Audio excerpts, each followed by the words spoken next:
Welcome to the Big Change the Film interview series, and my name's Jason Cohen. I personally have lost over 120 pounds, and every week I chat with inspiring individuals who've also lost significant amounts of weight, hear their stories, and pass along some of that inspiration to others. Including today's guest and myself, the total pounds lost is now up to 12,372 pounds. If you've been enjoying the interview series and would like to help support it, there are a couple ways that you can do that. The first one's free and the easiest, and that's by going to iTunes and rating the podcast on the iTunes store. This helps increase visibility, helps others to find out what I'm doing, and just helps others to find these inspirational stories.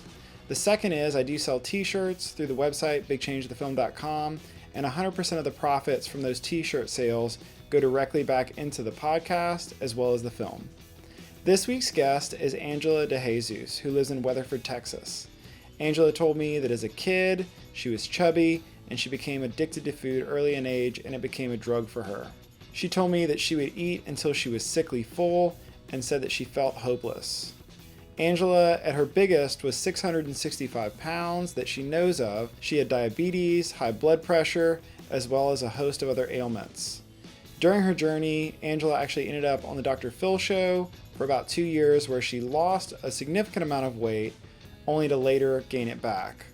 Since then, she's completely changed the way she eats, her relationship with food. She's lost 300 pounds. She says she feels better than ever. We have a great conversation, and thanks so much for tuning in. I'm here with Angela DeJesus, and we kind of got connected in a random about way. Somebody emailed me about her story, and in a roundabout way made an introduction. And I'll start it off by saying this was the introduction I was given, and it was from a lady named Sherry, who apparently, it said in quotes, "She is the bravest, most honest, kindest, passionate, charismatic, and loving person I know." So I figured I had to try and get a conversation in. So first off, thanks for taking the time to chat with me. Maybe we could start off with a little bit about yourself and where you're from. Okay, my name is Angela DeJesus, and I live in Weatherford, Texas with my husband, and we bought a farm, and we're licensed organic growers. Yeah. That's awesome. So we are chatting because you've lost a little bit of weight. How much weight have you lost so far? Twice about 300 pounds, and I have about 250 more to go. And just to clarify, when you say twice 300 pounds, it's not that you've lost twice and that equals 300 pounds. You've lost a total of 600 pounds, 300 pounds on two different occasions. Right. Wow. Well, that is incredible. I guess, if you don't mind taking me all the way back, I know that, email you said to me, you were a chubby kid, food became a drug to you, early on in life. Sounded like you had a bit of a tumultuous childhood. Would you mind just kind of taking me a little bit through that and talk about that a little bit? Well, I was born to teen parents, and but they were married and had a house. My mom had me at 16 and was already married with a house, and that kind of my father was a pretty successful guy for such a young man, and they split when I was really young. There was a lot of abuse growing up. I was exposed to sexual abuse by the hands of my father and some of the friends of my mom's family, and ritualistic abuse. There was family members that were involved in the dark arts in Wicca. And so I was a victim of pretty grotesque ritualistic and sexual abuse. And then a lot of physical abuse at the hands of parents and stuff. So basically every adult that came into my parents' life and my parents, the people who were in charge of my well-being and the well-being of my brothers and sisters, were quite abusive. So I just spent my life going back and forth between these really horrible situations. So, yeah. And I told people growing up, but it was always like, "Oh, Angela tells stories," that kind of thing. So I didn't really have anybody listen to me until I was a young adult. And by that time, I had already emancipated myself and moved on with my life. Wow. And then, it sounded to me like in the process of all of that that you developed some relationship issues with food at a pretty early age, as you kind of talked about, that kind of led to maybe overeating, led to weight gain, all that kind of stuff. What did that look like whenever you were a kid? When I was a child, I think I was always the big eater. And at one point, when my parents divorced, my mom had moved in with with my grandmother and grandfather on a farm. And so it was like, oh, it came from the farm, eat whatever you want. And so we always had these huge spreads. Every meal was made from scratch, cheese spread. And, we just ate. And there was a garden and there was always food around. And so I always was eating as a young person. I think it was my way of coping. Yeah, I'm pretty sure it was my way of coping. It was, I think I lived in, I think my eating was motivated by two things, fear and shame. And so those were the triggers I've learned. And they were my coping. And so my mother remarried at one point and we moved to the city, and my stepfather was horribly abusive. In fact, I don't know that he ever called me by my name. He used to call me Big Bertha, and or horrible, even more horrible names. And he was they my parents were swingers, and there was just a lot of pornography around the house and stuff. And so what I was told a woman was supposed to look like was like this. And I didn't look like that. So I always felt like I didn't quite live up to anybody's standard. But the thing is that I was a smart kid and I did, really well in school, but even my school suffered because of the traumas I was dealing at home. And when I would try to tell a teacher or something or a counselor, I even went to the superintendent of schools, who actually was the husband of my math teacher. And I even shared with him, and everybody tried to intervene for me. But back then you didn't have, it was more like they took the parents' word over it, and they would just say, oh, Angela's telling stories. And because the things I would tell were so, it was just too hard to believe. No one believed me. And so I would come home from school and I would do fine at school. Average school lunch. Sometimes I wouldn't even eat in school lunch. I was in a safe environment. I felt like in school. But when I would get home, it would be the first thing I can remember coming in the door was making, like, I would eat big old bowls of Raisin Bran cereal with sugar on it, and big old peanut butter and jelly sandwiches, and tons of Kool-Aid. And then we would have dinner at night, and it would be, meatloaf and steaks and meat and all this potatoes and cheese and macaroni and cheese and stuff, processed foods or pizzas. And so I'd have these huge meals. And literally, I can remember getting up 11, 12 o'clock at night to get leftovers and eat till I was full, till I was sickly full, because I would get this, it would be like a euphoric, like a drug effect, and I would go to sleep and I'd actually zonk out. And that's how I could sleep without having night terrors, was by drugging myself with food. Wow, that's a lot for a kid to go through, to live with. I mean, it's I can't even begin to imagine. And I think you talk about it being a different time. Kids being obese is a little more normal these days. I'm also just thinking, whenever you're in, I think in an email you said to me, by the time you were in your 20s, you were over 300 pounds. What was it like growing up, going to high school, middle school, all those things as a kid who was bigger? Was that the norm for where you were in the area where you were at, or what was that experience like for you? Well, when I got up in high school, a lot of kids referred to me as Big Ange. I was really tall, I was 5'10", and I was just a cowgirl, boots and jeans and t-shirts. So I kind of have more of a Bubba crowd that I ran with, but I made good grades. And so some of the kids called me Webster because I was really academically, I did well. I liked school. Um, they had the bullies, definitely had the bullies, but you have to understand, I was more of a cowgirl and I knew how to use a gun. And so I was, back then we had smoking in school and I had a gun rack in my truck at school. So, that was what we did. That was life. And so I could protect my own. And I had a couple of friends that, people kind of knew not to mess with me because I had a good crowd of bubbas that would back me up.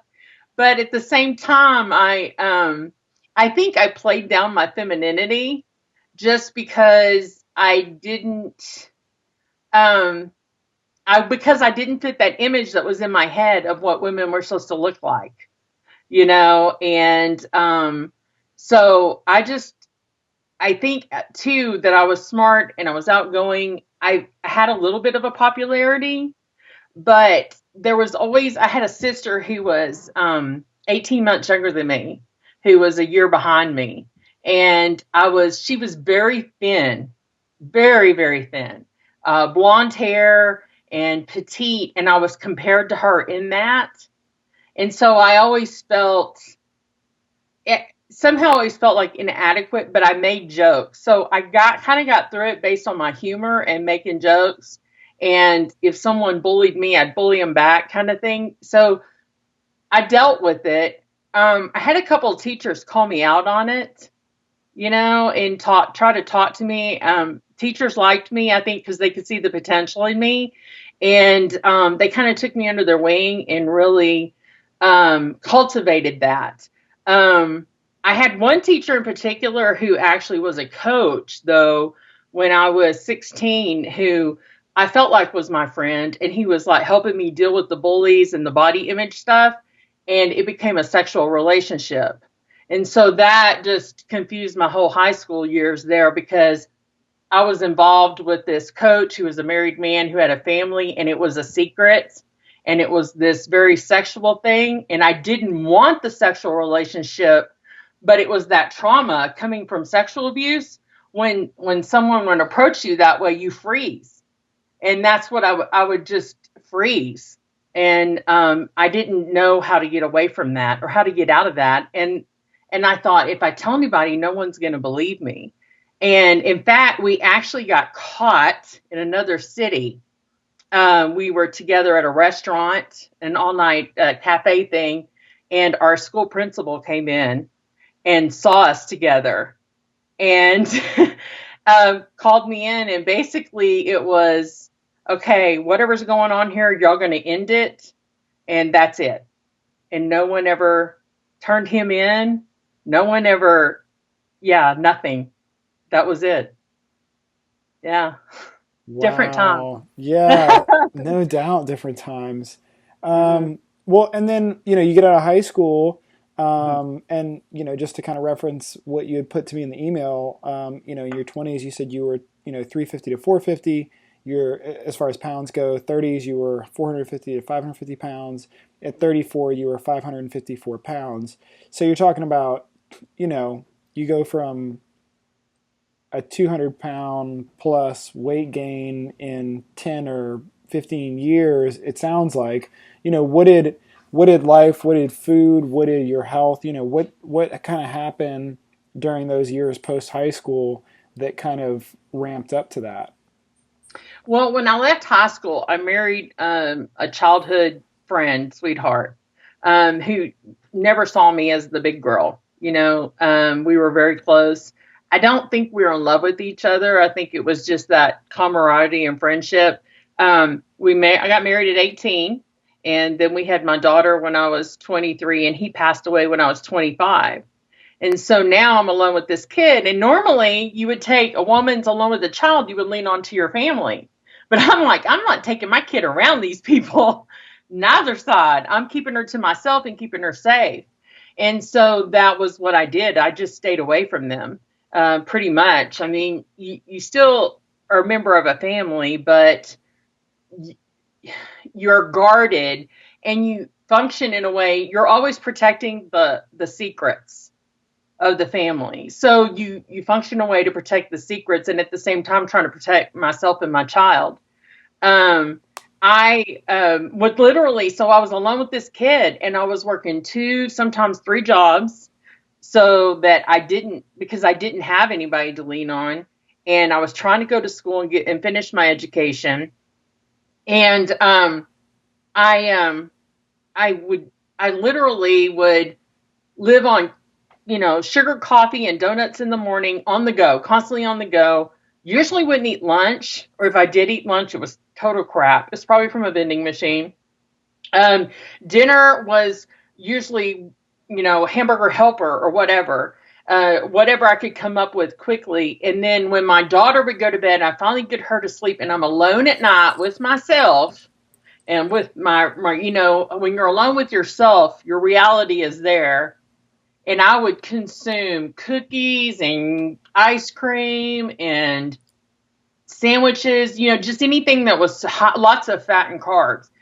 Again, I was drugging myself and I would get in this coma stupor. I was almost nauseated and I would pass out. I would wake up on the couch in the middle of the night and go get in bed and literally get up in the morning and see the damage. It's almost like an alcoholic or a drug addict. You come in there and you look at your coffee table, and you're like, oh my God. Literally, that's what my life was like. And so one time I actually put the numbers to it, and I was probably consuming 6,000 to 7,000 calories a day. Easily, easily. And that was every day. Yeah, that's every Wow. day. Wow. And then, I feel like sometimes weight gain for a lot of people can be pretty, I mean, it is insidious, period, but it can be insidious because you do that for a little bit. Maybe you don't feel great, but then that starts to become your norm. 6,000 calories becomes your norm. You're gaining a pound or two a month or a week or every 3 months or whatever.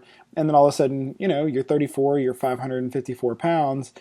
But did any part in that process, did you try and make any attempts? Did you try and curb the eating? Did you try and, diet? Or was there any concern about, where the trajectory in that process? Well, I had searched something. Mostly, I felt hopeless. When I was in high school, I remember doing the grapefruit diet, and actually, me and a little girlfriend went down, and we found a guy who was selling these huge 50-pound bag of grapefruits on the side of the highway.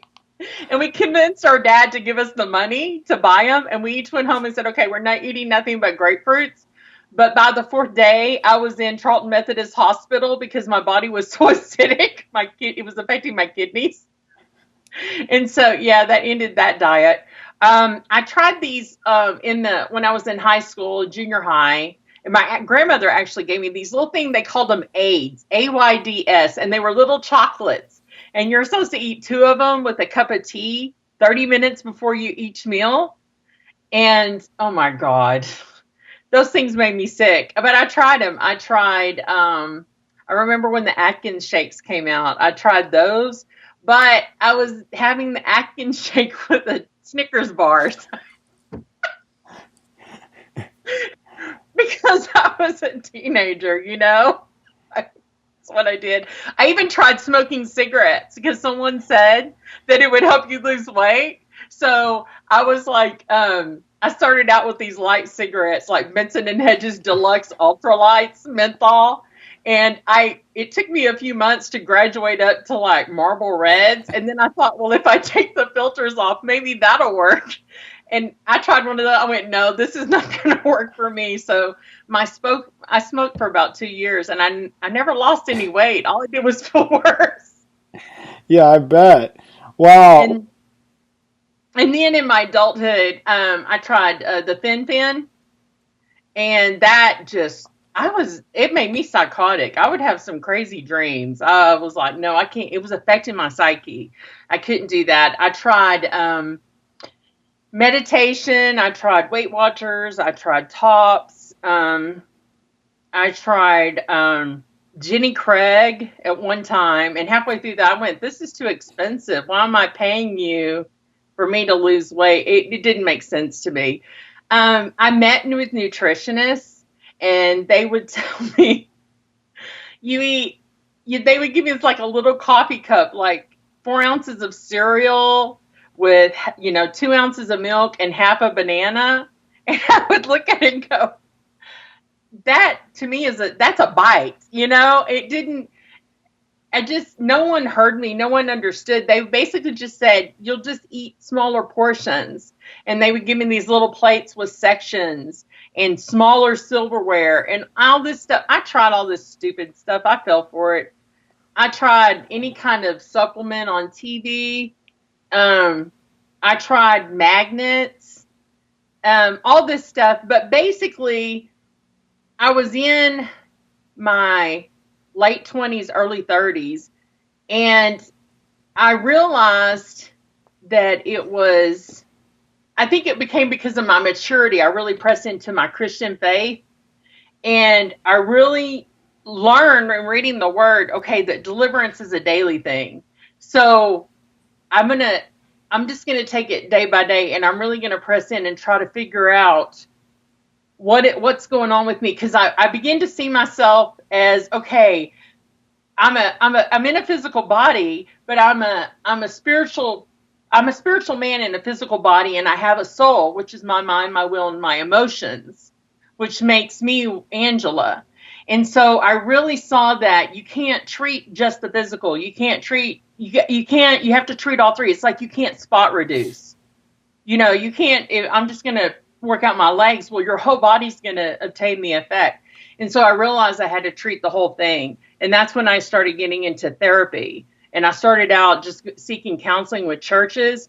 And then people who were specialists I didn't even know they existed, people who help people that had survived ritualistic abuse and sexual abuse. And went through counseling for a lot of years and helped me to identify, one, what are my triggers? And I realized that it was fear and shame. And so it came to a point that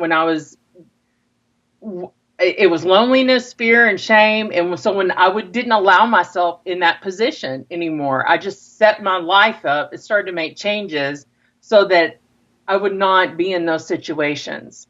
And I started opening up and letting people in. And I had to order my world and just kind of and it was a process. It took a long time. And I was still gaining weight, but I was still trying. And I was living in North Carolina. I was working in a hospital. And I had befriended a surgeon and his wife. And they were encouraging me to do something about your weight. He was just so kind to me. Most doctors, just want to write you off. And he really took me under his wing, and he said, we're going to figure this out together. My wife is a nutritionist. We're really going to look at this. And in all that, he had a friend who, was he had been a producer for Hard Copy and A Current Affair. He had done those kind of things. And he was getting ready to retire. And he said, listen, I've got this one more gig. I'm being outsourced. I'm going to be doing this new thing called the Dr. Phil Show. And I hadn't heard of Dr. Phil at the time. He was relatively new. He said, he's going to be doing a thing about weight loss. They're looking basically to follow around some fat people. So are you open to that? And I was like, I don't know, but I met this guy who was a nut, man. He had the worst toupee ever, but he was hilarious. He was hilarious. And he was so ridiculous that he was endearing. So I let him in my world.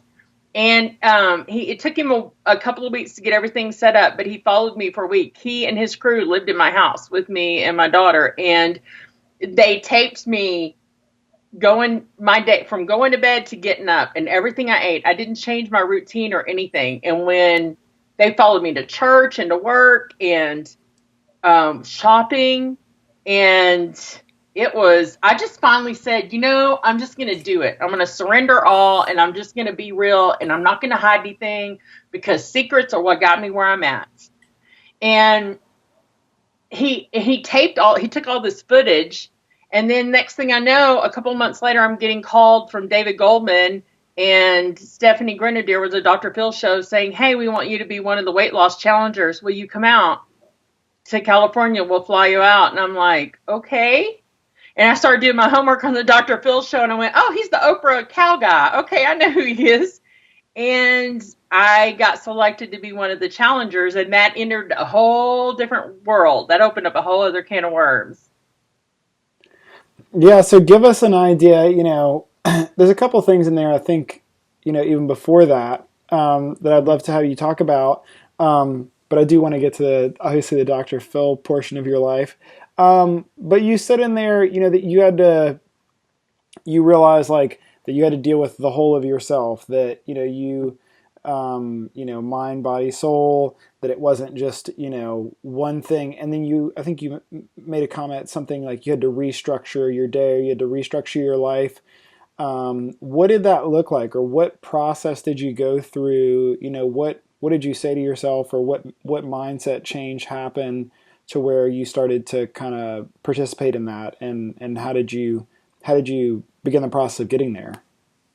Well, I just got a little notebook. I started writing down everything I ate. And then I got this calorie counter. I had like 3 calorie counter books. And I started writing everything down. And even after the fact, I would eat it. I would really put the numbers to it.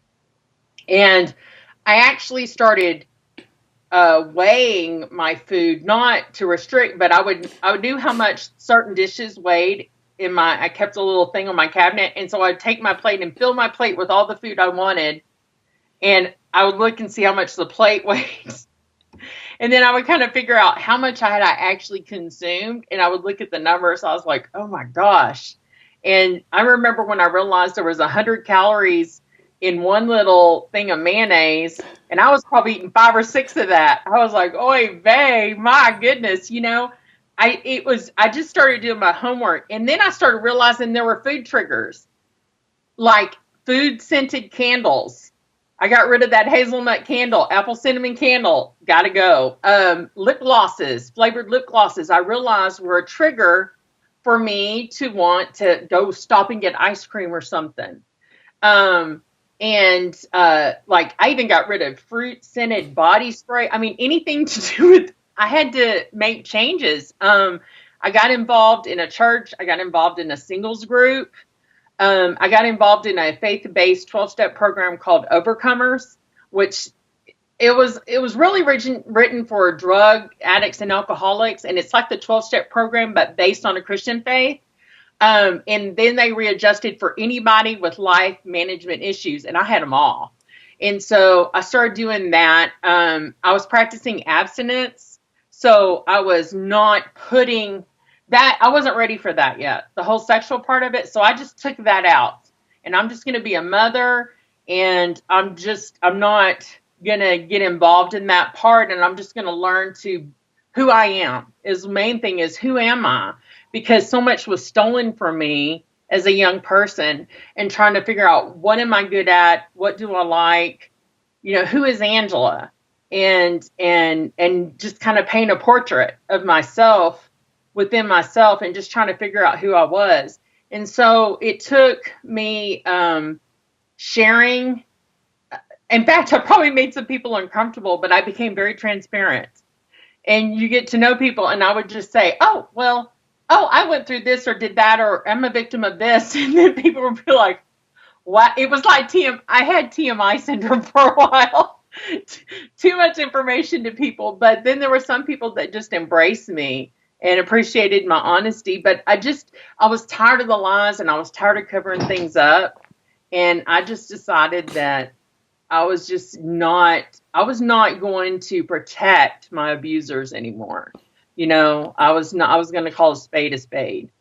And and I alienated a lot of family members, and that was fine. I just wrote them off, and dusted my hands and moved on and with life. And so it was quite a transition.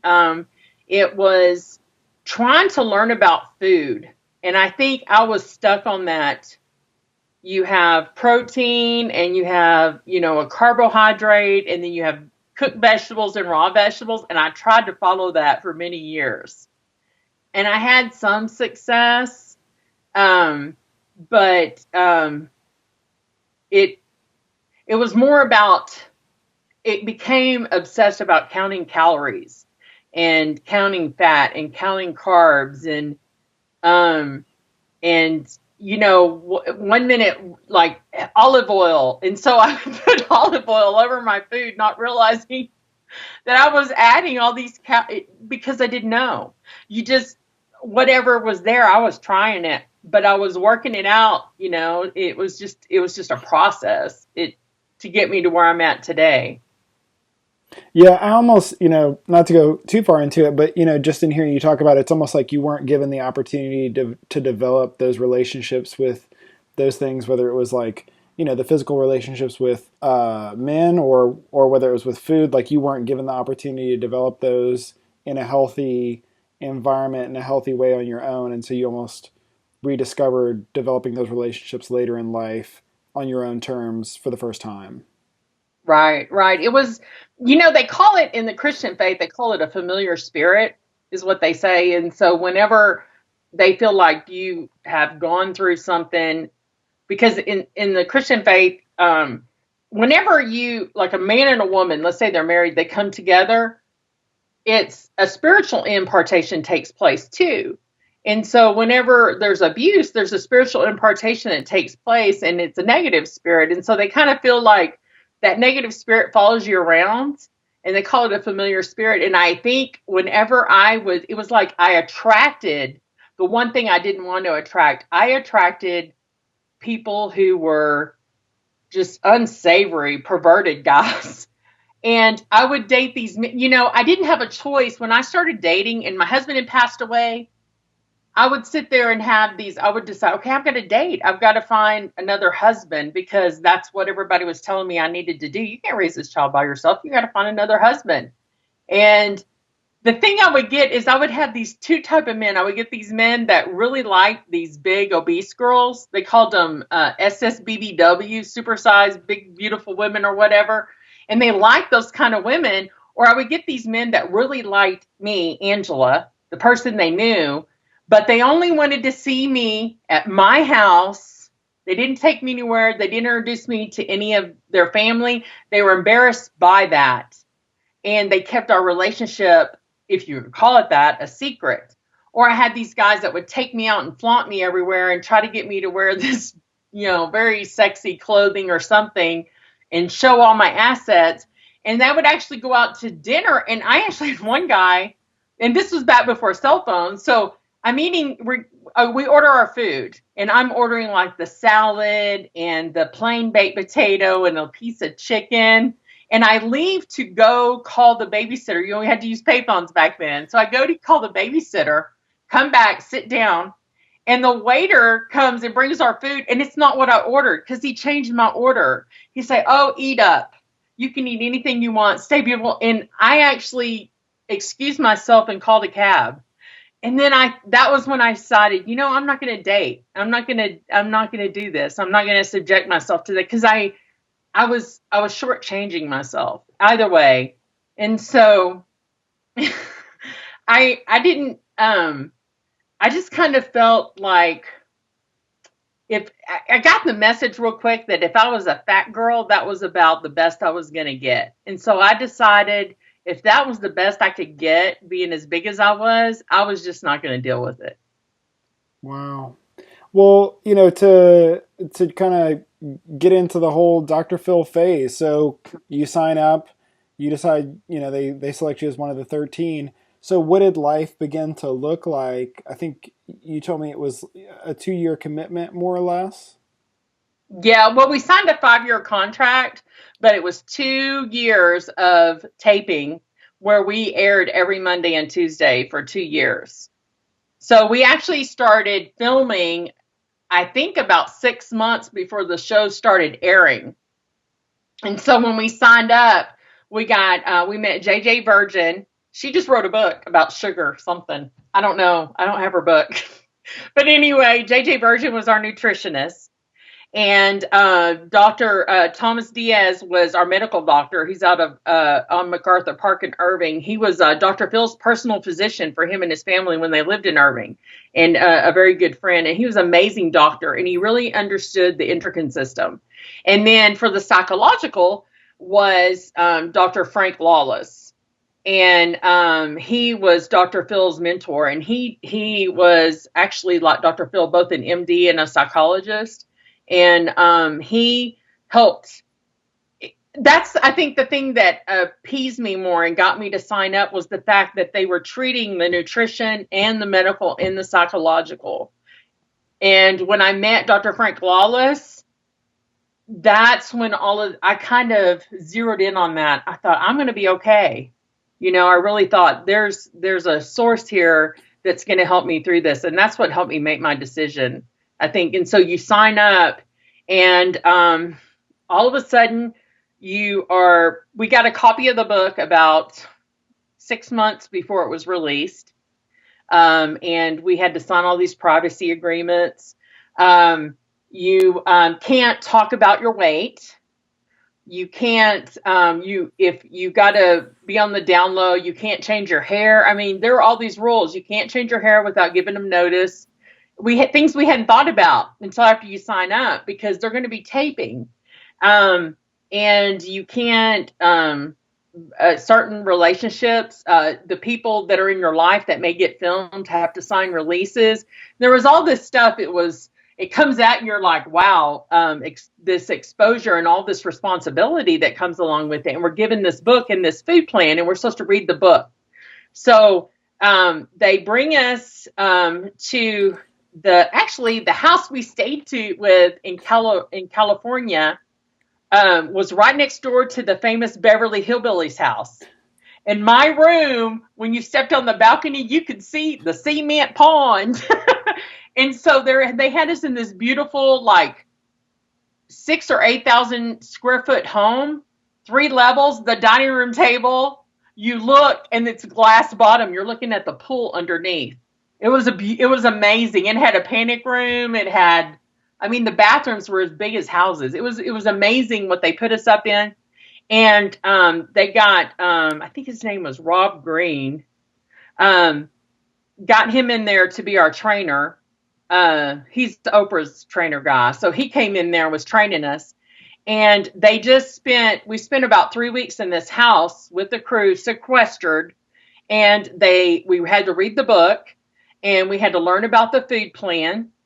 And they taped a lot of asking. They had a lot of B-roll. And so they took a lot of one-on-one interviews.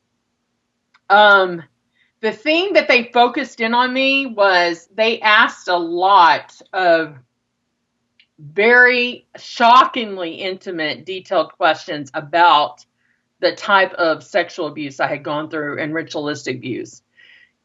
And there was some opposition because I didn't want to talk about some of those things. Some of the people had been convicted, some had not. And some were dead, but I didn't want to hurt their family. So that was a challenge right there, that part. And so they kept pulling me aside, they just wanted to get dirt for the show. That's what they wanted, that was a challenge. But learning about, when they are addressing food, they also wanted us to address our mental and our personal reaction to the food or to situations. And then we had all these cameras everywhere. Every room was filmed, and we had mics on us all the time, even when we slept. And they were filming us night camera when we slept. And that's how I found out I had sleep apnea, by watching on national TV. That's how I discovered I had sleep. No one told me I had sleep apnea. I'm watching myself on national TV. They videoed snoring, and my roommate sitting in the room in the dark talking about me snoring. And I saw myself stop breathing several times. And I'm watching on national TV in the Dr. Phil audience. And I went, oh my God, I have sleep apnea. No one ever told me. So it was quite an experience. We got nutritional help. We started meeting with Dr. Law. We had a direct line to him. We started training. And first week, Rob Green was pretty nice. And then after that, forget it. He became a Nazi. It was horrible. And I was moving in ways I had never moved before. But he taught me about core muscles. And I remember them shopping for me a stability ball because the biggest person there was 300 pounds. And then they had me, which was like 554 pounds when I signed up with Dr. Phil. So they even had to go out and buy me a special stability ball that had a 600-pound weight capacity because I would work out and they would explode and I would hit the ground. And they were afraid I was going to injure myself pretty bad. So I could get on the ground. I couldn't get up, you know. It was kind of embarrassing. And then they had us in the pool. They put me in the pool a lot, which was probably the best thing. But then they would drop the cameras under the water. And yeah, and they were trying to, that's mortifying. And it's on national TV. And you don't think about that until you're sitting in the audience looking at all this and you're just like, what? But by then it's too late. The damage is done. Yeah, I think you lost 200 pounds during that time. Is that right? I was eating a very low carb, high protein diet. I was supplementing with protein shakes. I was people that weren't part of the Dr. Phil program, but people that were associated with the people who were with Dr. Phil program would approach us and say, "Hey, we really want to encourage you to be successful. So why don't you try skipping a meal and drinking these protein shakes?" And they even gave us some of the powders and supplements for free. And, you know, at first you take it and you start doing it. And one part of it, and you realize I'm doing a show and I'm telling people to read this book and follow this plan. But then I got these people over here saying to do it different. And it doesn't line up with Dr. Phil's plan. They're trying to get results. And then that's when we started hearing rumors that some of them there was a big, I don't know the exact details, but supposedly Dr. Phil told them whoever's challenger wins, then you're going to get a big cash prize. And so I kind of felt like they were manipulating us to try to get us to lose more weight. We got a free membership to Gold's Gym.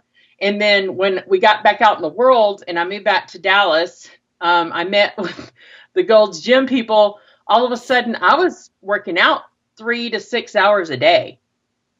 I would spend my days working out literally. And it was to get results. And halfway through that, I was like, this is not what the book says. And we're supposed to be presenting the book. And I wanted to go to Dr. Phil with this, but these people were like, no, they didn't want the scandal. I felt like he didn't know and they didn't want him to know what they were doing. So I just said, I'm not going to do it. I'm going to follow the book because my integrity's out there, you know? And when I started following the book and not doing all the other stuff, so I had realistic workouts about 2 hours a day, you know, every other day kind of thing, maybe 1 hour one day, because every other day I would add muscle toning. But I was, you know, I'm not going to be fraudulent. And I knew others were being fraudulent. I knew they were. We all talked. We knew what was going on. But I chose I wasn't going to do it. And when I stopped doing what everybody else was wanting me to do and stuck just to the book, my weight loss slowed way down. It wasn't like it was before, you know. But it was what it was. I'm just going to stick to the book. Yeah, and I'm just thinking, you know, at this time you enter your, you know, over 500 pounds.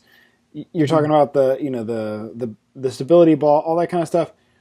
I mean, when you're that big, getting through the day, I'm imagining is pretty difficult, much less exercising.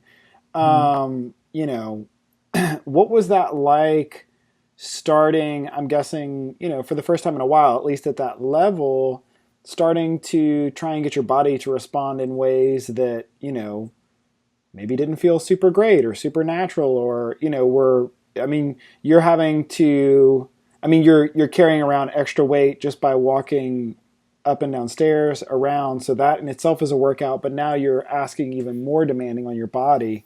You know, what was that like? Well, the first thing they did to me, we'd been in the house about a week and the house had an elevator because it was 4 levels. They turned off they put a key and locked the elevator so we couldn't use the elevator. So I had to use the stairs.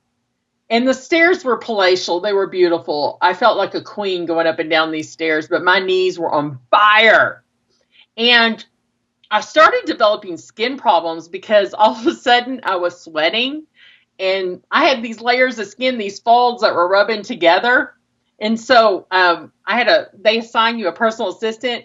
I was trying lotion. I had powders. I had everything. I would literally start every day by soaking in a tub and end every day soaking in a tub. Not so much for the aches and pains, but just the scalding that was taking place on my skin from the sweat. And also as clean as I was, the sweat, I could smell the toxins, the odor when I would sweat that would come out. It smelled like yeast. It smelled like what I had been eating, carbs and crap and sugar is what it smelled like. It's almost like an alcoholic. You can smell an alcoholic when they sweat, even though they're not drinking. That's what it's like when you're that morbidly obese. You can smell what you've been eating. And I was learning new foods and trying new foods. And so my digestive system was giving me fit. We all were having problems with that. And so the muscle aches and the pains, but I was determined that I wasn't going to, people were popping Advil and Tylenol like crazy. They were buying it in bulk for us. But I was determined I was not going to do that. And I was just going to feel my pain. And someone had once said, why are you punishing yourself? But that was real pain. And, no pain, no gain. That was a reminder that I was doing something, So it was really hard when I first started out. By the time the 3 weeks were over, I think I had lost like 26 pounds, I think, in the first 3 weeks in the house. I think it was 26.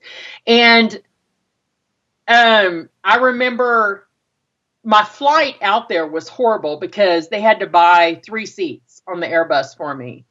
My flight back only had 2 seats. I still had the seatbelt extender, but I was so proud of myself for surviving 3 weeks in that house that I knew I'd lost that weight, and the trip was not quite as severe back as it was going out. So those little things that I had, little successes, I was journaling them, and I was road marking them, and I was just determined that I was going to make this work no matter what, So after I got back and I was no longer in the house for 3 weeks with all these supportive people, I was out on my own, trying to stay connected. We had DSL back then, internet, trying to stay connected with people. And we did it through Yahoo Messenger, and we did the best we could. Spent a lot of time on the phones and with all these challengers. And we became this camaraderie. I mean, we became a family. We left like connected in a way that they were shocked. And then I reached out to them, and we talked about what we were all going through the same thing. And when we got back, the reality is, oh, you're on your own. And then like a week later, here comes all these producers and directors, and they put cameras in your refrigerator. And I had cameras all over my house. I had a camera installed in my car because I was the Taco Bell queen, and they knew it. They were going to catch me. And they put cameras in my work. So I got to work. I thought, oh, I'll be safe at work. I got to work, and they'd already been at my employers and had everything rigged and had everybody sign all these agreements. So while I was in 3 weeks in California, they come back and hooked me up in a way that I was covered. I mean, they had it at my church. It was crazy. But I guess I needed that in a way because I was determined that I was going to make it work. And we had this accountability. We talked to the show every week, and we were taping everything, and we did video journals. I think video journals is the greatest thing for me because it was a little tape, and I would play the tape back, and I kept a lot of those tapes, and I still go back and look at them every once in a while. And just the whole, realizing the process and the humiliation you go through. And then when you're out in the world, okay, it becomes a different show too. Everybody's watching you. They recognize you from national TV because we're on the Tonight Show. We were on so what was that? I can't remember. Entertainment Tonight. We were on Entertainment Tonight. Oprah did a spot and talked about us. So all of a sudden, we're little celebrities, and we're in California, or I'm in Dallas, and all of a sudden I got paparazzi following me trying to figure out how much weight have I lost because they want to get the jump on Dr. Phil. And so all of a sudden you're in a fishbowl, and people recognize. I got people wanting my autograph. All I did was stand on national TV. You see me snoring, you see me big fat girl sweating, and you see me crying about my life, and people want my autograph. It was absolutely the most ignorant thing I'd ever seen. I had people giving me, delivering gifts, giving me cars, and I had a big, Dr. Phil got us, I had Precore delivering me these $10,000 treadmills. I go through Neiman Marcus, and all of a sudden they're giving me huge gift baskets. And I'm just walking through the store, going into the mall. And so I ended up, as a result of, because I lived in the Dallas-Fort Worth area, out of that, I had this guy come to me and said, hey, I'm doing a radio show, and I want you to come and do this. You would be the perfect co-host for me. And we called it the New You Show, and it was all over Dallas. It was drive time radio. It was called Gut Busting Radio for Generation XL. And we were on Live 105.3 when it was talk radio. And we actually talked about the raw, ugly stuff of weight loss, and we spoofed it, and we made fun of it, and we laughed it. But it was just it was looking at how we are as human beings and how ridiculous we really are, and the stupid things we do to lose weight, but at the same time realizing it's an epidemic. And this was the same time that that movie Super Size Me came out, and we had the director of the guy that did that film came on to our radio show, and we interviewed him, and we went to the screening. And when you're a public figure, I mean, you have people, like you're in a restaurant, everybody's staring to see what you're eating. I remember I was volunteering at a church, and they said, I was going to help out with children's church. And they said, okay, you got to go to this grocery store, and this is what you're going to get. You're going to get 4 boxes of, you got to bring the snacks. So you're going to get 4 boxes of Pop-Tarts, and you're going to get 4 cans of Juicy Juice. Okay? And I literally went into the Albertsons, the grocery store, and I'm putting the stuff in the cart, and I'm with my daughter, and this little old lady comes up to me, Angela, I'm going to tell Dr. Phil on you. And she's like, Hobbit, come here. And she's taking the Juicy Juice cans out and putting them on the ground and rolling them down the aisle and throwing Pop-Tarts at her husband, telling him to put them away, and yelling at me. Because she thought I was going to eat it. And I was trying to explain to her, I'm taking this to children. It was crazy. I had, at the screening of Super Size Me at the Mockingbird Theater in Dallas, so Dr. Phil was there, and all the people from the radio show were there. We were there to present. And the sad thing was my daughter was there too. And my valet parking had parked our vehicles, and we come out, we're on the red carpet. Of course, paparazzi's there. Hey, Angela, how much weight have you lost? Everybody's wanting to know where we're at. How much weight has Tom lost? How much weight has Barbara lost? Asking about the other challengers, wanting the dirt is what they were wanting. And the valet brings my car up, and someone had paid off one of the valets and taken my car to a McDonald's. And I had a Jeep Grand Cherokee, and they packed it full of McDonald's trash. So it had McDonald's bags and cups and all this stuff. There was only enough room for this skinny little valet driver. It was packed from window to the whole back of my car was packed with McDonald's stuff. And they pulled up in front of the Dr. Phil, in front of the Super Size Me screening. And I was embarrassed.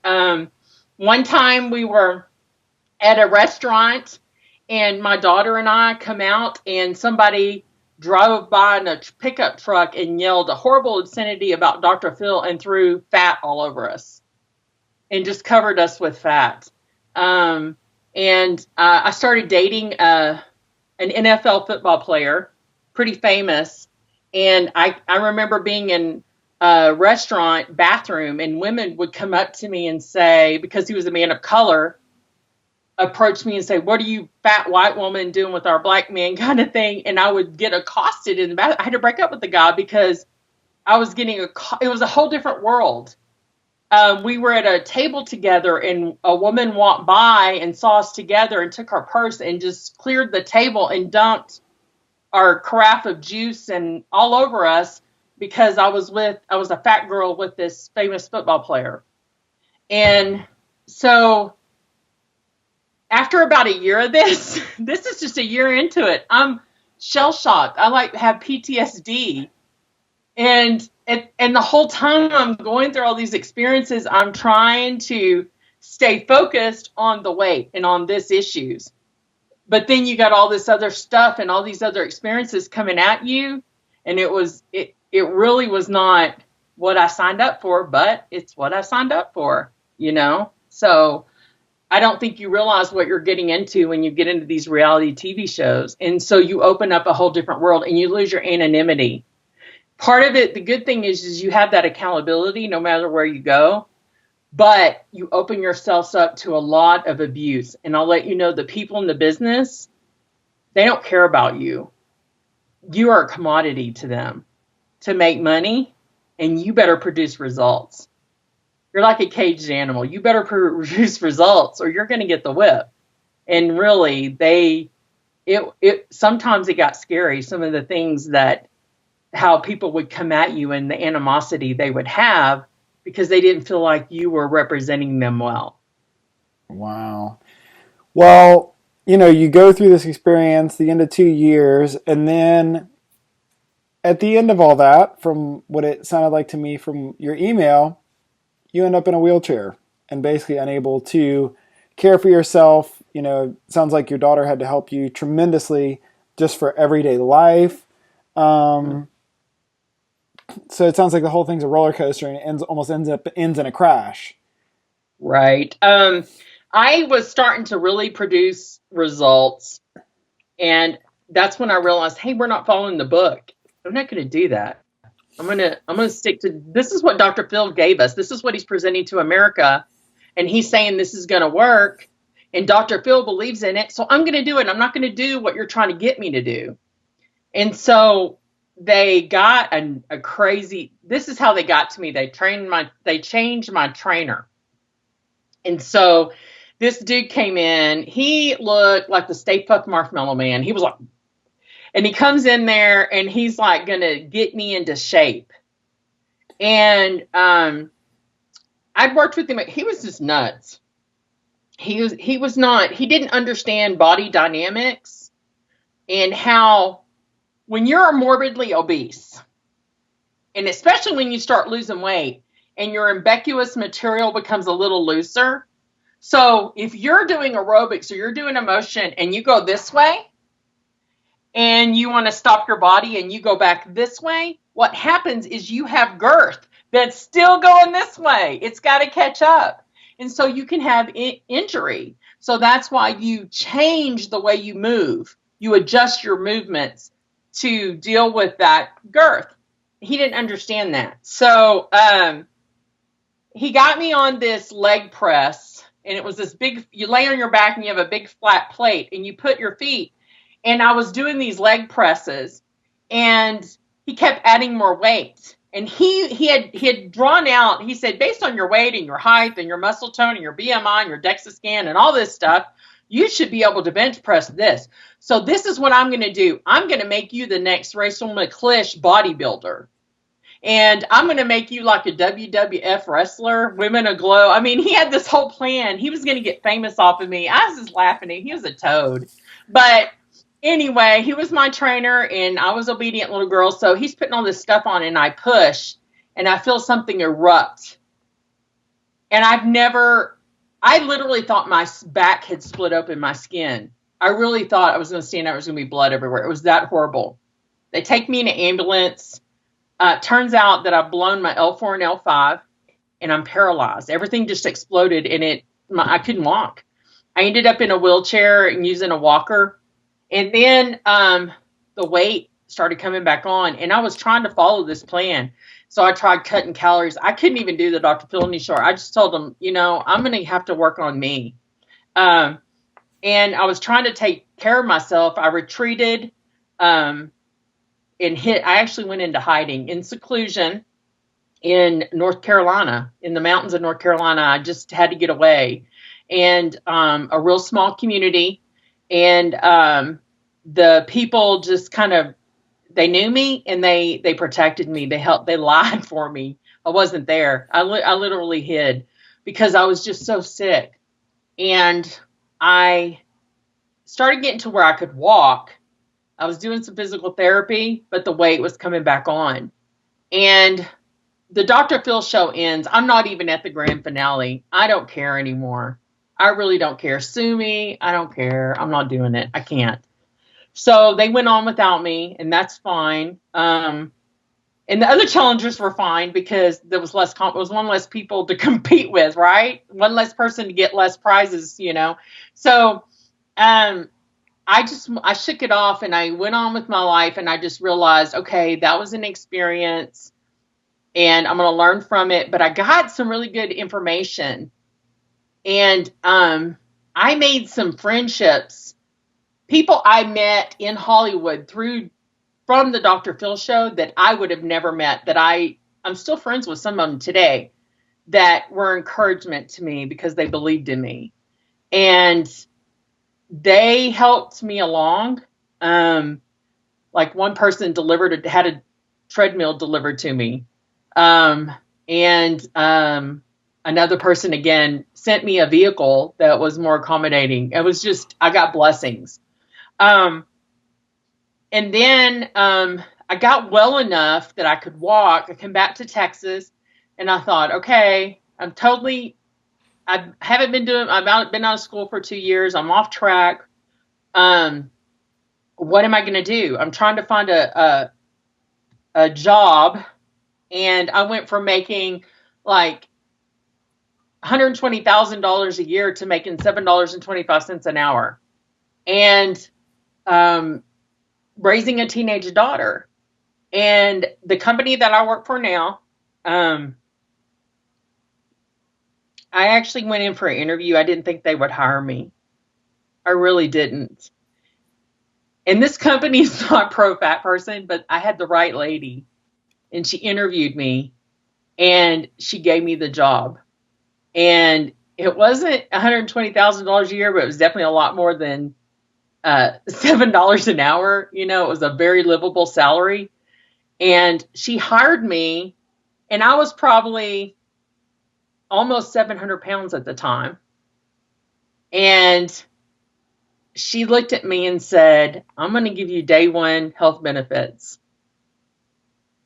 And I was like, okay, this is a Jesus moment. And they did. This company that I work, that's why I still work for them today, because they gave me a job when who wants to hire a 700-pound woman? I mean, my God, really? But they hired me. They gave me a job, a really good job, and I'm good at it. And I got this package, and here I was like, okay, I got to do something. And my company is they call it I Thrive program. And they had just kind of started up, and it was like they had your ELP, your providers. And so I went to the nutritionist, and I went to all the different doctors, and I had these excellent benefits, 90/10 with no deductible, man. I was like, oh, it was amazing because it covered so much. And I maxed out every benefit I could, saying, I'm going to solve this problem. And I met at Great Mind Baylor, Dr. Sina Mateen, and he's a bariatric surgeon. And I met with him, and he's like, listen, I'm going to tell you how this works. You don't choose me as your surgeon. I decide if I'm going to choose you as my patient. I got to get to know you. And he brought me in, And by the time I'd come to him, I had been juicing for about 2 weeks because I was determined, even if I had to starve myself, I was going to lose some weight because I was so big that I was standing in a normal bathtub shower. I hung over the side standing. I would have to lean in so the water wouldn't run out. My daughter, who was in high school, was having to help bathe me. I would stand in the shower, and there was parts I just couldn't reach. It was that's horrible that you get that your daughter. I was going to hire a nurse, and my daughter's like, "No, mom, I'll do it. You're my mom, and I'll do it." And you look at your teenager who, before she goes out, is going to make sure mom's okay. And so literally my life was, I bought a big old minivan, and my life was to rent an apartment where my parking spot was as close to the front door as I could. So I go from my minivan into my door and get into my recliner. And if I went in my kitchen, I had to hold on to both the counters. And when I went to bed, I had to have my bed up higher because I couldn't bend my knees. And by this time I was on a CPAP, and I had a CPAP by my chair in case I fell asleep in my recliner. I had one by my bed, and my daughter had to help me bathe and help me with my hygiene. And I would literally get up in the morning and have to get myself ready to go to work. And all I could wear was just, I had like 2 pair of pants that I could wear. And I had to wear shoes that you couldn't lace, that you could just slip your foot into.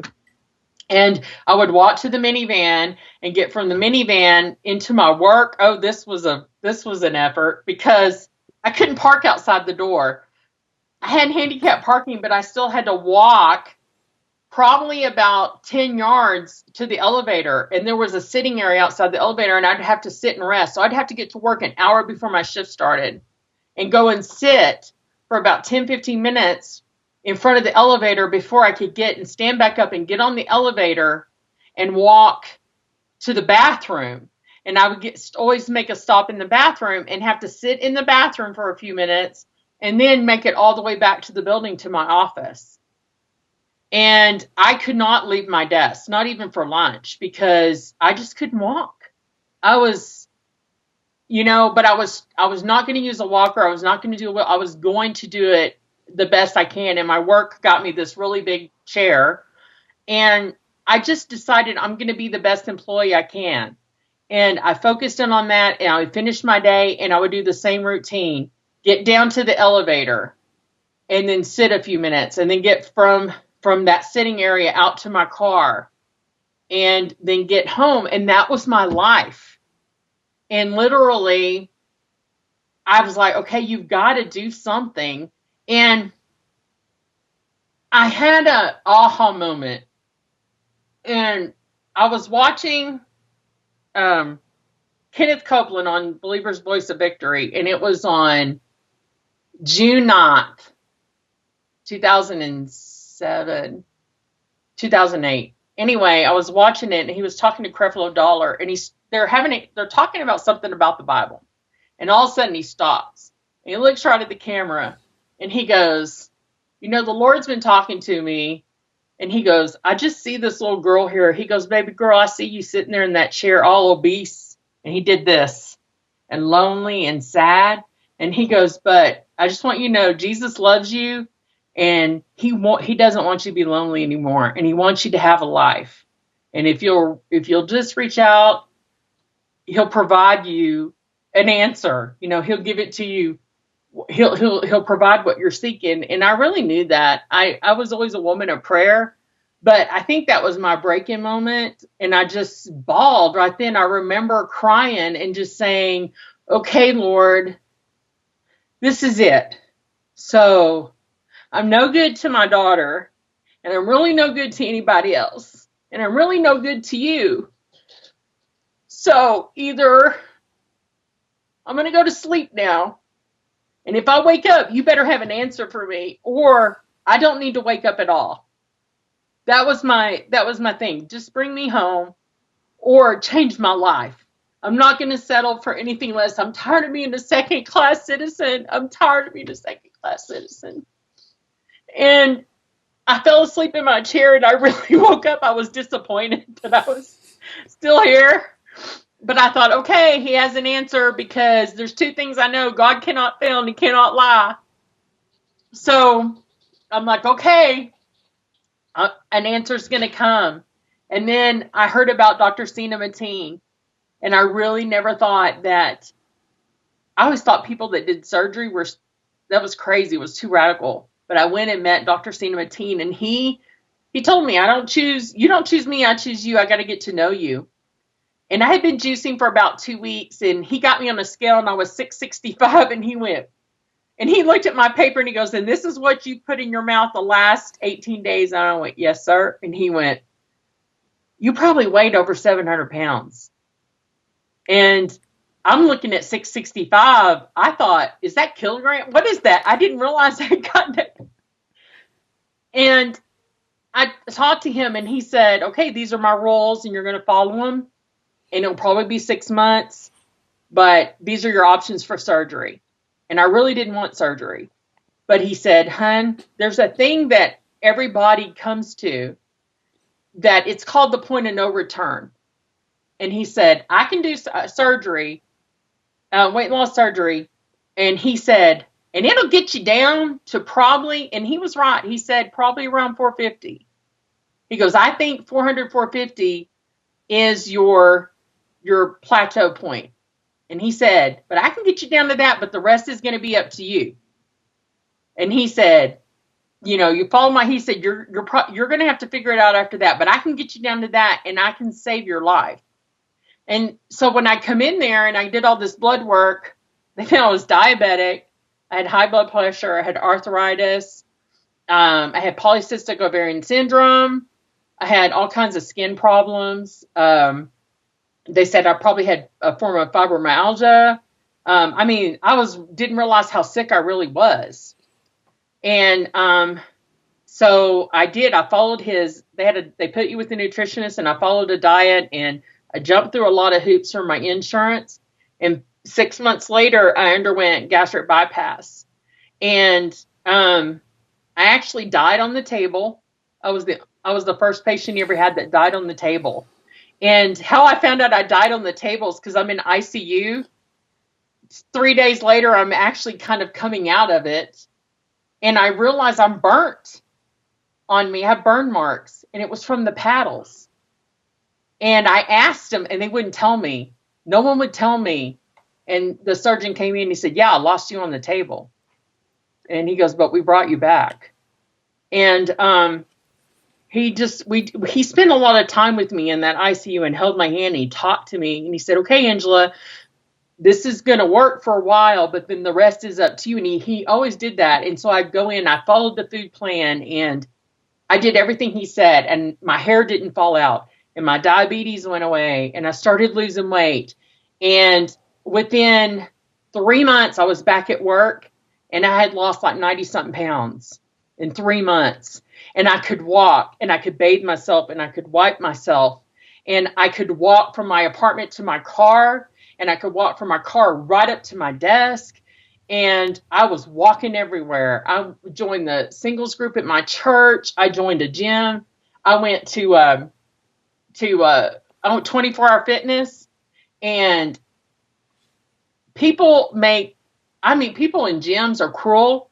I actually had ladies that would make comments, and I thought, what the heck? You think this is going to melt onto me and jump onto your butt? Whatever. I don't care. One of my people that was my fans from Dr. Phil sent me a big 10X t-shirt. I still have it today. It says, I beat anorexia. And I would wear it to the gym because I had another one that said fat chicks shouldn't wear spandex, and I'd be wearing spandex. I just was so tired. I was okay. I'm going to do it. I don't care. And I'm going to be out there. And I did it. And then I started plateauing exactly where he said I would. And I started struggling. The joint pain started coming back. And I was eating the high protein diet that they have you eat with gastric bypass. It's kind of animal protein, and then you have your carbs and you have your vegetables. But your stomach pouch is so small, by the time you eat the animal protein and you can't get to the rest of the stuff. And so then you learn to chop it up and like mix it together. It was not good. And one of the good things that came out of it is deathly illness to high fructose corn syrup. So if anything has high fructose corn syrup in it, I become violently ill. But I plateaued, and then I started feeling the joint pain coming back, the sweats coming back. I realized that maybe my sugars maybe the diabetes was trying to come back. I went to the doctor and realized that I had some thyroid disorders, and I was getting that treated. And then I'm like, okay, I got to find something. And I went on the internet. And by this time I had gotten married. I married a chef, and Jose has been like amazing, because he would sit with me while I would get on the internet or sit on YouTube, and I would look at all this stuff. And I heard about forks over knives, and food matters, and sick, fat, nearly dead, and all this stuff. I became addicted. I would literally come up from work every night and watch them. My poor husband has seen this. He checked out on me. He like left. But we started growing our own food in our little yard, because I was juicing and I was trying all this vegan stuff and making our own foods. And he was trying to help me adapt recipes to make them more whole foods, plant-based. And I started watching videos, and I saw Heather from the Butterfly Effect, whole food, plant-based. I binge watched her one weekend. I totally binge watched her from beginning, because I saw a woman that looks like me. You see her in the beginning, she like me. And I went, oh my God, she's like me. And I started watching them. And then somehow, I think it was because she interviewed with you, I started watching yours, and I thought, he doesn't have enough fat chicks on here. I was trying to find that's who I wanted to watch, because we all know that guys can lose weight, right? They lose weight easier, women, but I really wanted to see the fat chicks. I was like, I need to connect. I need to identify with someone. But I started reading all these books, and Dr. McGregor and Dr. Esselstyn and Dr. Campbell and Dr. Bernard, and I like became my every time I brought in another book, I could see my husband looking like, oh my gosh, and all these cookbooks and trying all these stuff, and learning to make like fake cheese sauce, and my husband is just looking at me like, you did that with oatmeal? It actually, we got in the kitchen together. It became fun. It's been an experiment. It has been a ride like you wouldn't believe. But all of a sudden, my body started responding, and the joint pain started going away, and I was sleeping better. And all of a sudden, I thought I was premenopausal, but guess what? I wasn't. It was the animal protein. So those parts started correcting themselves. And so now it's that struggle of just trying to stay on track. That's where I'm at right now, is just trying to, the Word of God says you work out your salvation with fear and trembling. That's me. That really is me. It's a daily thing, and trying to figure it out. And we just made some drastic changes. We were growing our own food, and we were living in the city, and we were, trying to can and do all that. We didn't have enough space. And so we bought a farm, and now we live out. I have 17-acre farm, so I can grow anything and everything I want. And I have, chickens and guineas and a dog, and I have things growing, and if I eat a vegetable, I don't even know what it is. I get this odd looking squash or an odd looking piece of fruit, and I'm like, oh, this is like jackfruit. Oh my gosh, I can make like pork strips with jackfruit, or fake tuna salad with jackfruit, and so I like go buy this big 20-pound jackfruit and bring it home and make my husband save the seeds and propagate them. I'm growing jackfruit here in Weatherford, Texas. I'm growing papaya in Weatherford, Texas. And so anything, and I mean, kale and greens and root vegetables. And and that's where we're at. Is I'm learning how to can without putting in the salt or anything, and to freeze stuff and to save stuff, and I'm learning how to use food to heal my body. I'm learning how to um, all these different plants. I'm learning about ashwagandha and this mustard spinach and all these healthy plants that you moringas and all this stuff you hear about that's healthy and healing. And I'm like, okay, I'm going to grow that. If that's going to help me, I'm going to grow that. And so I started talking to people. I moved to Weatherford, Texas. I'm in the middle of cow country. This is like beef. I mean, everybody has cows in their yard here, and that's dinner. We're literally that's what's going to be in their freezer in 6 months. And when I tell them that I'm trying to do a whole food plant based, the first thing they ask me, "Are you one of them there city hippies?" No, I'm not a hippie. But I talk to people, and I show them my pictures, and I tell them where I'm at, and I got passionate about it. My husband and I started a YouTube channel called De Jesus Family Farms. And we were just showing videos. We bought our land. We're putting in a garden. We're trying to grow this. We grew this and we canned it this way. And we're trying to cook with it. And this is what we're doing. And then I'm experimenting in the kitchen and doing all kinds of crazy things. And I realized that people thought that we were a vegan farm. And we sell eggs. My husband is a chef, so we sell eggs to restaurants. And so I was like, man, they're thinking it's a vegan farm, but really it's just about me. It really all the plant based is about me and me trying to change my life and lose weight. And so what ended up is I started this other YouTube channel that's just about my weight loss, my transformation. But it's like what I did with Dr. Phil, but it's on my terms. So it's me talking about what I'm going through to try to lose weight and the conflicts I have with my husband or with friends and how I'm dealing with them. And this is where my weight is. I'm putting everything I eat into my Fitness Pal. So I'm looking at what I'm actually consuming, what's in it. And when I make a whole foods plant-based recipe, I make it, I'm putting it in there and I'm really looking at what are you putting in and what nutrients are we getting out. And I'm seeing how much protein is actually in the food. And when you're not even eating protein, we're not eating animal protein.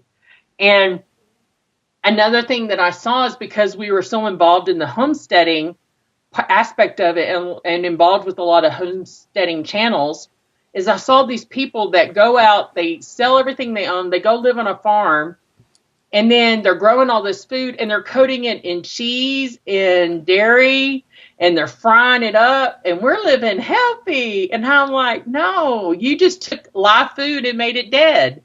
You just took that big, beautiful salad and put 5 pounds of cheese and ranch dressing on it, and it went from a live food to a dead food.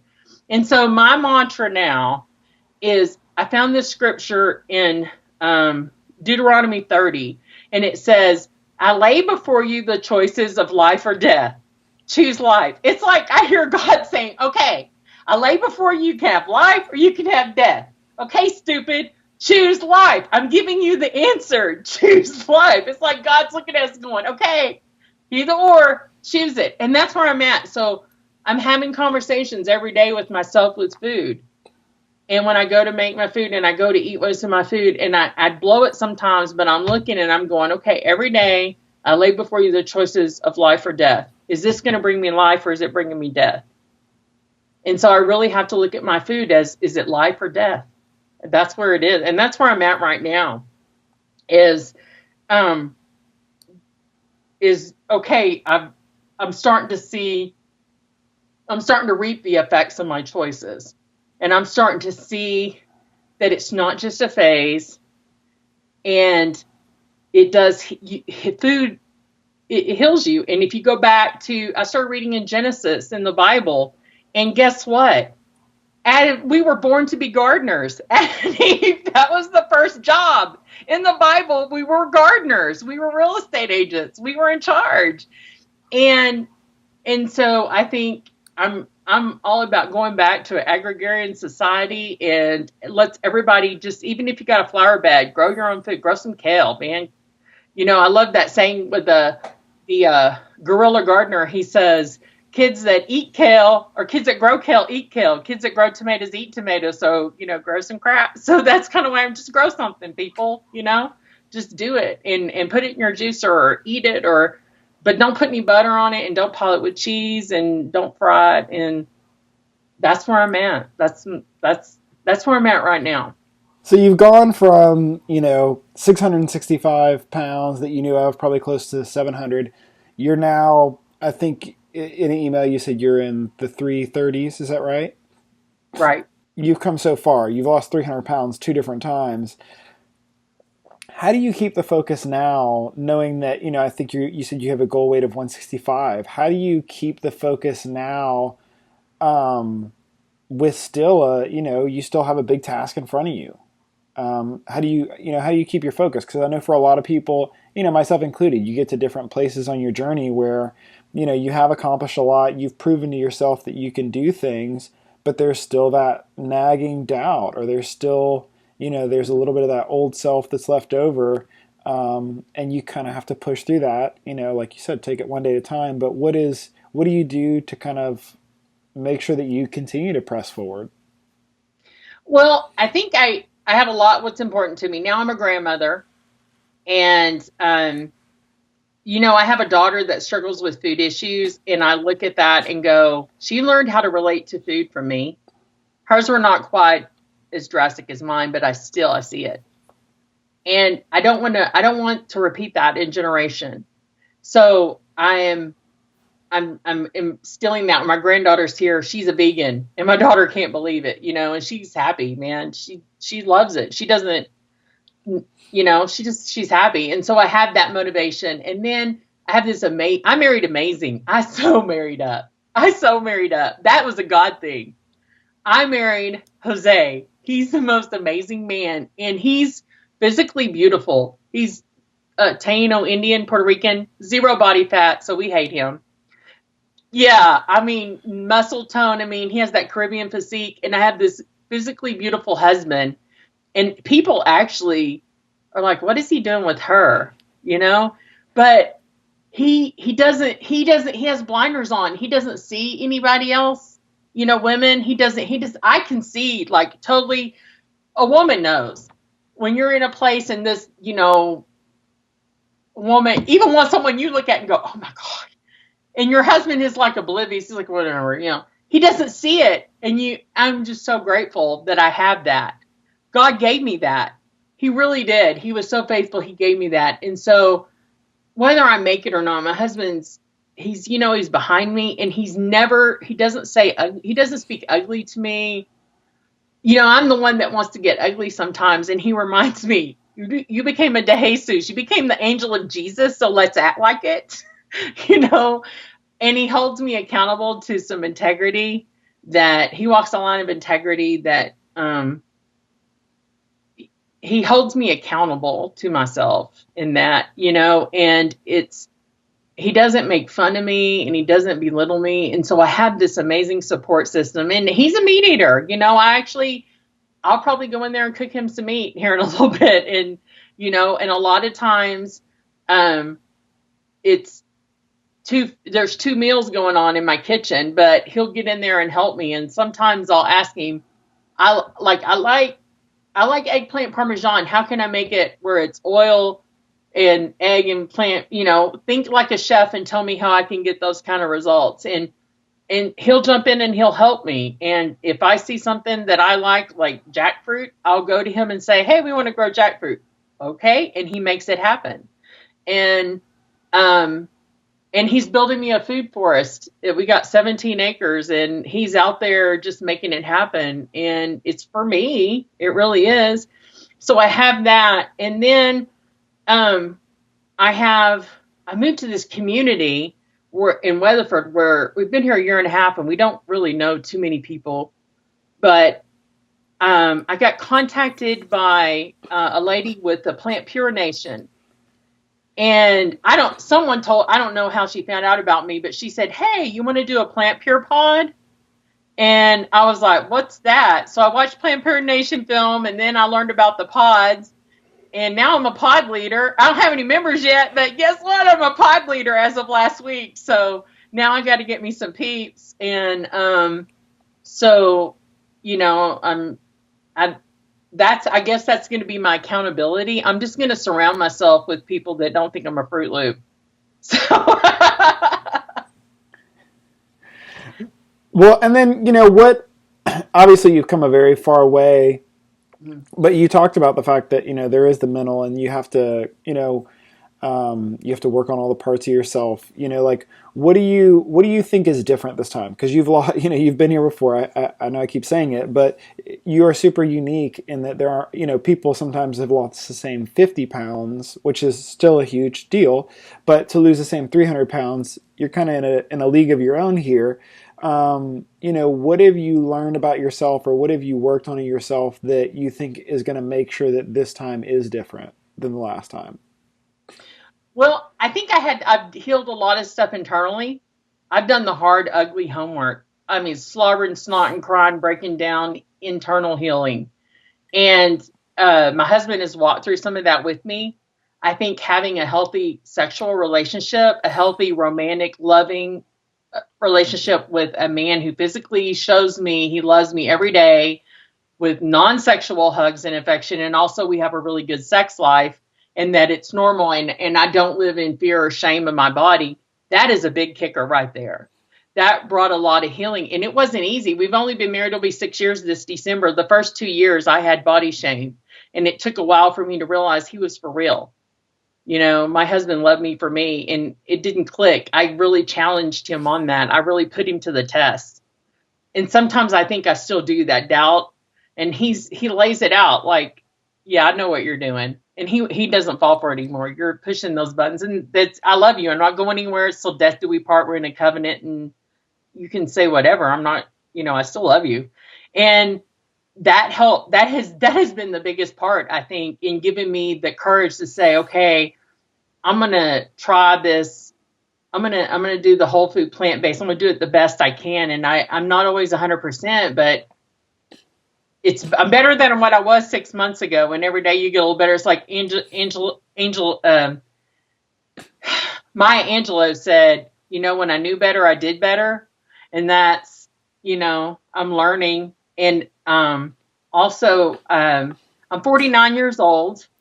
I quit coloring my hair. And I quit worrying about my makeup. I quit worrying about accessorizing.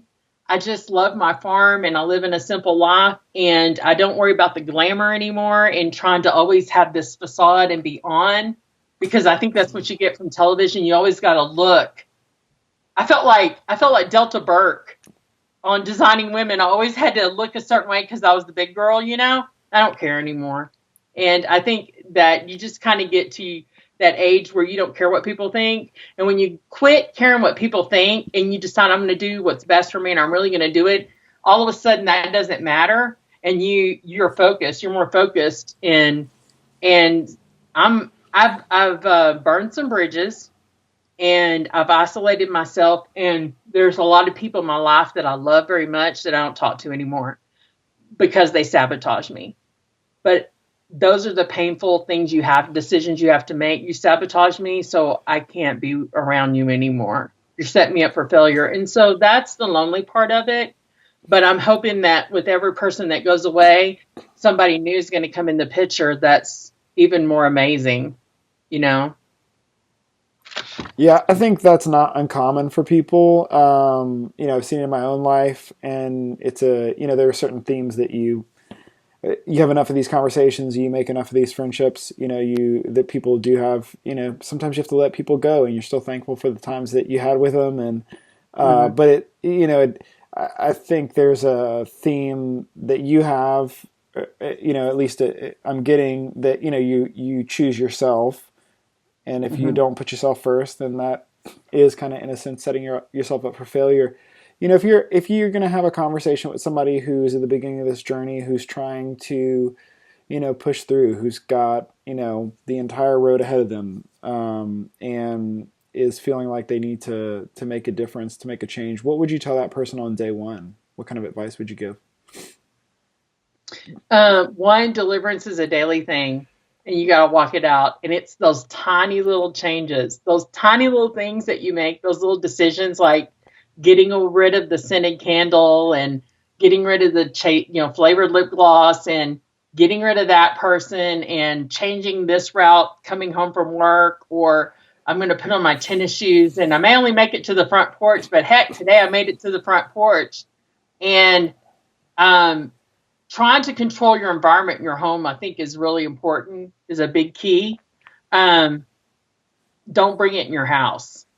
That, just don't. But also that I don't even know how to put it in words. There's so much ugliness and darkness when you're stuck in that side of that hopelessness, when you're in that size of a body and you want to get out, but there is hope. And you just have to find what works for you, what's best for you. And even if it takes, it's bravery. You have to have this courage and this bravery. And if you really dig in there, you're going to find it, and you're going to step out. And then just don't think about what people think. Don't worry about what people think, and just do what's best for you. Like you were saying earlier, you got to just do what's best for you. And I don't care anymore, because you didn't care before. How do you think you get that big? Right? Yeah.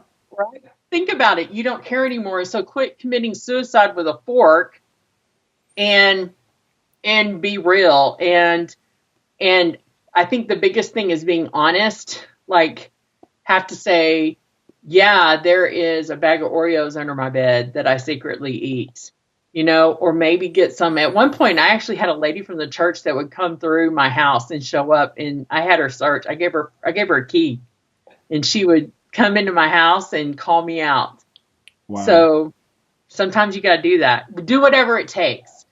Just do whatever it takes, and get with somebody that's, like-minded, even if it's, someone you meet online, but get with someone that's like-minded, that is not going to sabotage you, and hook arms and just press on. Yeah, I think you have to surround yourself, like you said, whether it's digitally. I mean, I think some of my closest friends who are, in this, for lack of a better term, fight with me, who encourage me, all those kind of things, they maybe aren't always here in physical form. They're online, they're on the daily texts or the phone calls. But if you don't, and you surround yourself with people who, like you said, whether they're going to, sabotage you, whether purposefully or not purposefully, or just don't realize what you're trying to do, you gotta do what you gotta do. When you're in desperate times, call for desperate measures.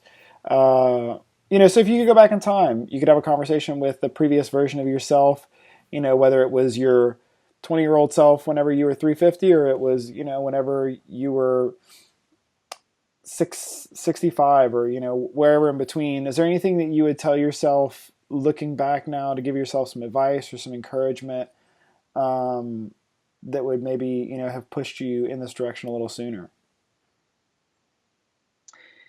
I can remember the time when I was in 6th grade. I'd entered junior high school, and I realized how very different I was. And I realized how very abnormal my family was in my situation, how dangerous, because other people's families weren't like that. That was, the sexual abuse was not normal. The ritualistic abuse I was exposed to was not normal. When I realized that, there was one point that I was walking down Oriole Boulevard in Duncanville, Texas, and I crossed I-20, and I realized I could run. I didn't have to go into that house. I knew what I was going to be facing. And I really wish I would have ran. I would have left, because no one believed me. And I could have ran. And I think if I would have ran and would have went somewhere away from people who knew my family, I could have gotten help and got out. And I think about that time a lot. It's still there. I think about that all the time. I made a choice, but I just kept going home. but also I think too that if I knew now what I know, if I knew then what I know now, I never would have signed up on a reality TV show. I never would have done it. I mean, it's hard. It's like saying, "Oh, I never would have had kids," but you love your children, but you realize, people who say, "Man, I wish I wouldn't have had kids," but I love my kids. I have my kids, but now they're grown and they don't talk to me anymore. That kind of thing. I think I have these people that are part of the challengers who become my family and they understand me, and I don't, they're such a treasure. I can't imagine not having them in my life, but at the same time, I wish I never would have done it. I wish I never would have went into the radio and all that. I never wish I because I did it on someone else's terms. And I think back that maybe there were people out there that failed because we presented it working some way when really what we were doing behind the scenes was something a little different, and maybe set some people up for failure, like I had been set up for failure in the past. And so I think about that and I live with those regrets. Well, I think it's great that you're putting yourself out there, through the YouTube channel. Obviously, I appreciate this. I think like you said it, whether it was before we started recording or after, kind of you're putting it out there now on your own terms. And I have no doubt that, you'll be able to help people in hearing your story, both here and through that. If somebody's, hearing your story, it's resonating with them, they want to find out more about you, they want to try and connect with you or just follow along in your journey, what's the best way for people to connect with you and find out more? On YouTube, you can find me on My Plantsformation, or they can reach me at seedsister@gmail.com. So it's seed, SEED, sister@gmail.com. Okay, great. Well, I'll include links to all that. Angela, thanks so much for the time, for being so open. You have quite an incredible story. I look forward to keeping up with you. I look forward to seeing that continual weight loss and seeing you get further and further into your goals. And really appreciate the time. You're welcome. Thanks. It's been fun. All right, have a great night. You too. Bye bye.